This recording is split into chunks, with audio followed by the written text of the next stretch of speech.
Hey, what's up, everyone? It's Jenny Dildine, the LDS Mission Coach, and you are listening to the LDS Mission Podcast, episode number 228.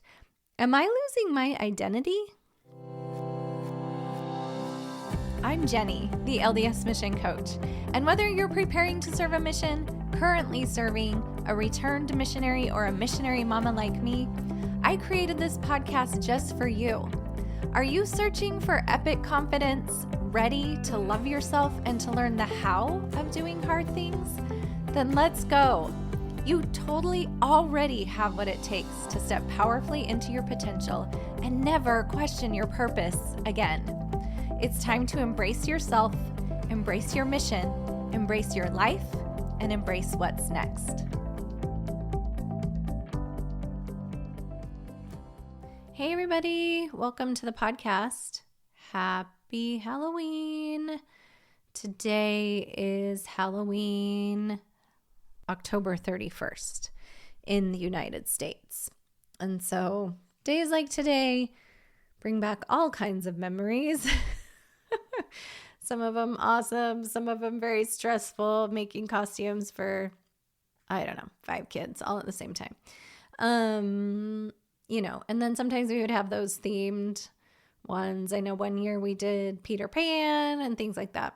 The best times. And when I say make, I don't actually know how to sew. It's just more like piece together. I know how to sew a little bit. I can sew a straight line, but mostly just like piecing together costumes. So anyway, it's a lot. It's a lot to like do and manage, and also such a fun time. So today, when this episode comes out, I'm going to be downtown with my daughter and my husband and a few friends. And they have this really cool street downtown with older homes, which I'm obsessed with. I love older historic hotels and homes and buildings.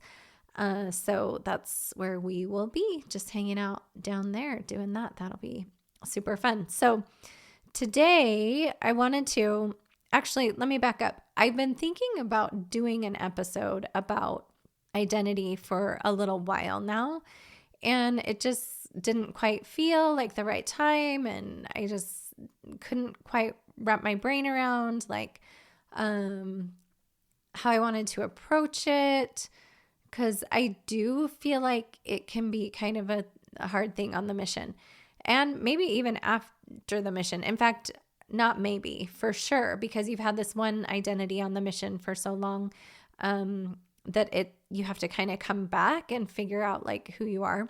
And so I did think, as I was kind of planning out episodes, I was like, you know what, this would be a fun one for Halloween, because what do we do on Halloween but we kind of adopt a lot of different identities, or we pretend to be different characters or whatever. I'm pretty sure, my daughter, she is, I think it was a Subway Surfer from the game. So anyway, so that's her identity tonight. And I've never been one to dress up. People would always be like, you should do a costume. And I'm like, I'm so busy getting all of my kids' costumes that I don't ever have time to do my costume. But anyway, so where was I? Okay, yes. So I thought this would be a fun episode to kind of talk about this with identity, maybe some of the masks that we wear. And then recently I got this email, which I kind of thought went along pretty well with this idea of us sort of trying to be someone else, maybe losing our identity a little bit. And so I want to read a little piece of this email. It says, she just says, hey, I'm Sister So-and-so. I reached out to you because I followed your page before my mission, and I'm wondering if you can help me. I'm struggling with my studies and a couple other things. I want to be studying the Book of Mormon more. I want to be studying Preach My Gospel more. And I'm struggling because I'm disorganized. I want to apply what I'm studying, write down the spiritual impressions I receive. I love journaling, but I do not journal every day, and I'd love some tips. I'm 7 months in my mission, and I really want to transform my relationship with my Heavenly Father in Jesus Christ, and I feel like I'm a good teacher. And then she says, I feel like in the MTC, I learned all of these skills, and now I don't feel like I know them at all. So she just said, I'm having a hard time. Do you know how to balance all of it? And I would love some tips. So here's what I think. And this is what I told her. I emailed her back and I was like, listen, what if you're just supposed to do it your way? So they taught you some of the ways in the MTC that you could like grow closer to Heavenly Father and, also be able to write down tips and to journal and things like that and to become a better teacher. But what if you just decided that you could do it your way? And what I did tell her is I said, I know that it's hard on the mission to do this because what happens, right, is we basically look around and everyone's dressing the way that we're dressing. Everyone's has the same goals that we have. Everyone is, many times, if you've seen sometimes missionaries when they come home, they're all kind of talking with the same sort of cadence and language. Okay. And so what I really loved about this was her desire to feel aligned, right, with her purpose and with God. But sometimes we pretend and put a mask on like I'm supposed to look like this certain person or this other way. But really what we're going to discover is that the best way to be you is just to be you. That's it. Right? And I did say her, I said, what if disorganized is your best way? Do you guys know people like this? And sometimes I'm like this, honestly. I'm like, disorganized. Okay, no big deal. So what? That doesn't matter, you guys. Sometimes my best work is when I'm bouncing around from like this to that, to this, to that, to this, to that. And that is fine. But what we do is we're sort of like, no, I got to put on the mask or adopt the identity of what everyone else around me is. I've got to, if I'm going to connect with God, then I've got to be organized and I've got to write down my spiritual promptings. I mean, maybe this is how it works for you. And if it does, I'm all for it. But we need to stop, I think, especially in the world that we live in now. And I think some of this is societal and, historical and things like that, is like when you think about the Industrial Revolution, is like we had these factories where everyone had to go through the same motions over and over and over and over again to get an outcome. And so I think we are still sort of in that mindset in a lot of ways, is like everyone has to be the same, look the same, act the same. But what I really think we're working towards, and this is what I think Zion is we all are different. We all have different gifts that we bring to the table. And your way is the best way for you. So instead of putting on the organized missionary mask or the confident teacher mask or the perfect disciple mask, right? Really, what we want to do instead is just connect to who you really are. And inevitably, that is going to connect you back to our heavenly parents because they're the ones who created you. Now, I've actually talked to several missionaries over the years that, they get out on the mission, they feel it's very rigid, very pressure filled, and they don't get to do some of the same activities that they did before they left on the mission. And so they do start to feel like their identity is a little bit blurred or distant. Okay, so let's talk about why identity is so important and why does it matter to us as humans, right? Or as caveman brain people. Okay, so it's so important because it gives us a sense of, number one, it can give us a sense of belonging. Number two, it can give us a sense of safety. Like if we picture ourselves in the lower caveman brain days, right?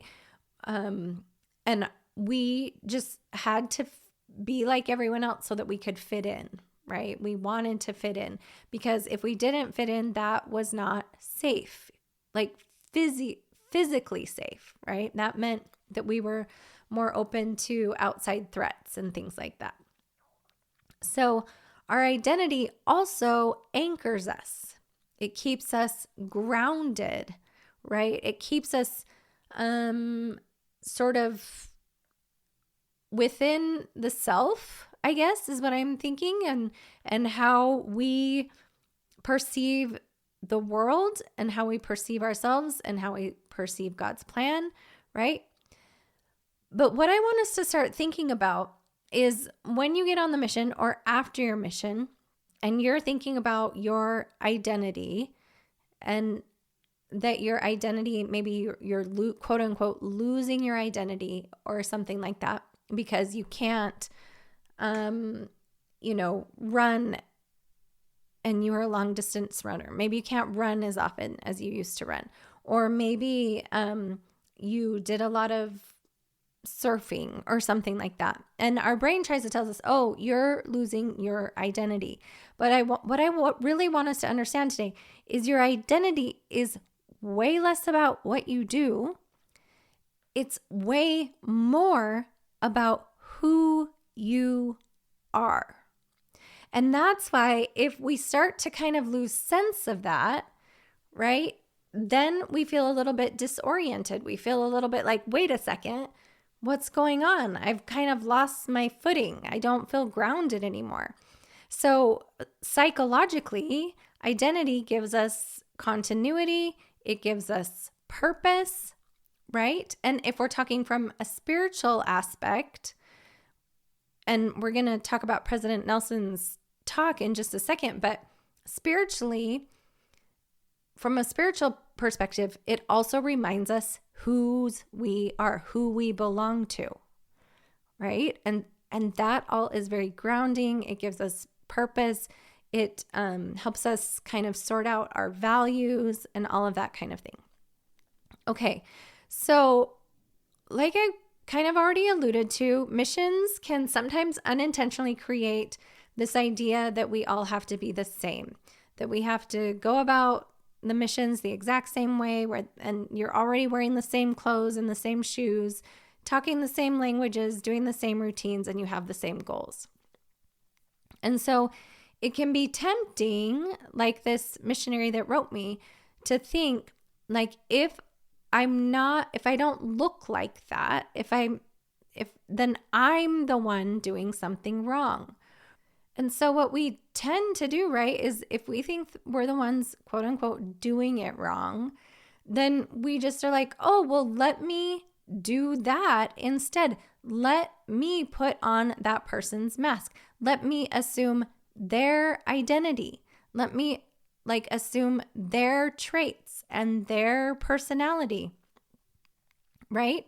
But here's the problem with masks and you trying to put on someone else's mask is it's fake. That's not really who you are.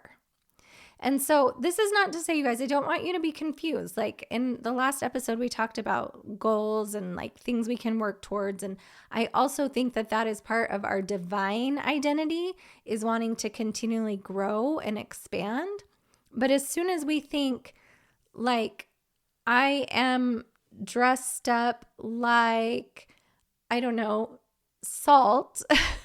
I had one daughter that her and her friend were salt and pepper one year. If really on the inside I'm salt, that somehow I just need to dress up like pepper and that's the way I'm supposed to be, that is not true. You are supposed to be salt. And you can put on a pepper mask if you want to. I hope you're catching the analogy here. But it's not honest and authentic with who you just actually are. Okay. So what's true about identity, if it's not about what you do, you actually can't lose it. Maybe your identity, your worth, your value is always there. Sometimes we just get caught up in thinking like, oh, I should be like this person or I should be like that person. And we sort of forget what our identity is. So this is where I wanted to talk about President Nelson's talk that he gave to young adults. I believe it was Choices for Eternity in 2022, where he said that our most important identities, right, are that we are children of God, children of the covenant, and a disciple of Christ. Now, what's really cool about an identity like this and choosing this as an identity is these things don't change, right? It doesn't matter how you're teaching. It doesn't matter if you are good at surfing. It doesn't matter if you are proficient at the piano. It doesn't matter if you usually are a runner and now you've broken your leg, or if you're a volleyball player and you've strained your ACL or whatever, right? You can return to these beliefs about you and who you are. You can return to those roots and that can ground you. Okay. So you'll know if it's actually about identity, because it will be less of a, this is what I do, and it'll be more of, this is who I am. I love in the scriptures, I think about this a lot actually, is how Christ referred to himself as I am, the great I am. And God said that to Moses as well in Exodus 3:14. I am that I am. Now, a lot of us, right, we think about ourselves in terms of how we think about things, how we feel about things, and what we do. But this doesn't make up our identity. Like what we value, what we do, what we think, how we feel can help make up our personality, right? And it can kind of flavor how we approach life. But our identity, who we actually are, is so important, right? When we talk about Jesus Christ, he gets a lot of accolades for what he did, right? The way he served people, the way he healed the sick. He also gets, I think, a lot of accolades, and rightfully so. We do worship him for the way that he loved people and what he felt for people, for his compassion. But he didn't call himself the great doer or the great feeler or the great thinker, even though the way he thought about things was completely revolutionary for its time. Instead, Jesus Christ was and is and will continue to be our Savior, right? That's just who he is. That's his identity. And who he is, of course, is made up of some of these other things. But when we can come back to just who we are, that really matters. And it makes a difference for how we show up. It's grounding. I want to give you a couple examples of maybe ways that you can keep yourself grounded in your own identity while you're out on the mission and we think we've got to put on all these masks. Or maybe I've also heard of return missionaries who come home and they are like, well, I need to prove to everyone that I'm changed, that I'm different, or I'm on this new spiritual plane, like putting on all these different masks, right?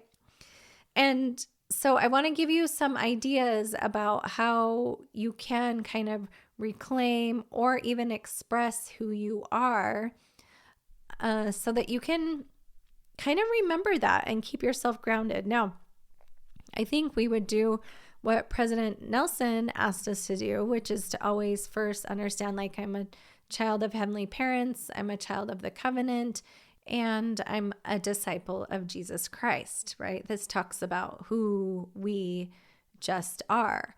So if you start there, here's some other things that you can try to integrate into your either expressing your identity or reclaiming it or refinding it. So you can invite different opinions in district meetings or companionship. So this would be a way to foster this individuality is, first of all, if it's you, you can speak up with your different opinion or, your different idea about how to do something. Or if you are leading a companionship or a district meeting, you can ask people, you can open it up for a discussion rather than just saying, this is the way we should all think about it. Okay, so you can invite diverse opinions. You can also share your own thoughts and creative ideas and find the courage to do that. I would also say that you could reflect daily on what makes you, you. One of the ways that I kind of think about this, and I probably said this on the podcast at some point, but it's been a long time, is we have a tendency to kind of think of ourselves in relationship to people, right? Like I'm a daughter, I'm a son, I'm a mom, or I'm an aunt, or right, all of those different things. Our role, like I'm a teacher, I'm a podcaster, right? Like those kinds of things. And what I like to think about is if the world was over and we lived in some kind of like post-apocalyptic, like where we were all just really back in the caveman days, like foraging for food and building this society from the ground up again, what is actually true about me? And this is where we can get to identity, right? For me, I think I'm a creator, I'm a leader, I love deeply, like those kinds of things I can do whether I'm here at home or whether I'm at church or whether I'm at a conference or whether I'm teaching new missionaries. I can be those things. I am those things regardless of what's actually happening. Also, regardless of if I'm surfing or if I'm running a marathon, which I probably wouldn't do those things. But if I were asked to do something like that, and if I decided to do that, I would still hopefully be a leader. I would be creative and I would, deeply care about people in that different circumstance. So maybe that's something you can think about each day is what makes you you. If all of it came burning down, right? And we just were kind of in this different society where we were all just kind of starting from the ground up. What is it that you are? You can also, of course, revisit your patriarchal blessing to reconnect with some of your eternal gifts, right? Those spiritual gifts that you have and the promises.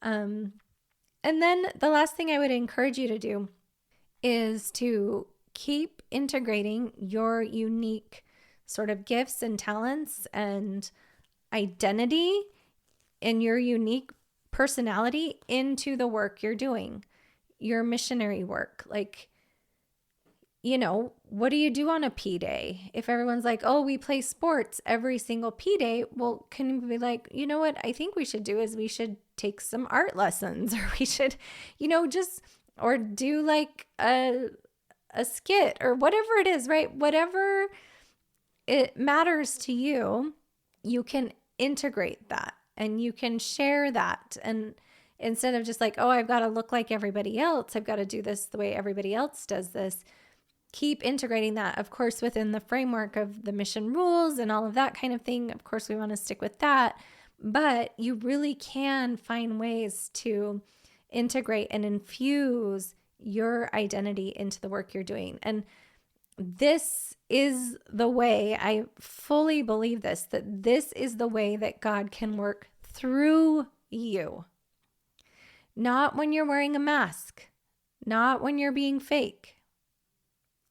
So, and if this is applying to post-mission, like figure it out again. Maybe your identity for a long time was just like, I'm a missionary, and it was. But what is it now? And can you, now that you're home, what pieces of your identity still are intact, whether you're a missionary or not, right? Maybe you are a teacher, but maybe you're not. Maybe you're a listener. Maybe you're a creator. Maybe, right, you're a connector. All of these things matter and are super important. So remember, your individuality, the way you feel, your identity, your purpose, your worth isn't a distraction from your calling, from the mission, from the work you're meant to do after the mission. It's actually your best asset. Remember, God called you for a reason because of your gifts and talents, right? So discovering who you really are and who God made you to be and what your identity is part of your spiritual growth. So on Halloween, right, we put on masks for fun. On the mission, sometimes we put on masks to fit in, right? But our Heavenly Parents don't want you to hide.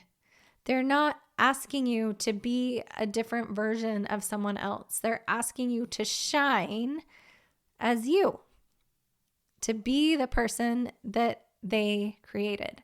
So, you guys, I want to encourage you this week, maybe notice, where am I hiding? Where am I trying to just fit a mold when I could infuse a little bit more of my own identity into the work that I'm doing? Remember who you are. Remember that true service is being you and your most authentic, truest self that our heavenly parents created. And that matters. It matters so, so much. So I hope you all have a awesome Halloween, a fun time. Stay safe out there, and we will talk to you next time. Serving a mission for the Church of Jesus Christ of Latter-day Saints can present a unique set of challenges, and mindset and emotional well-being is more important than ever.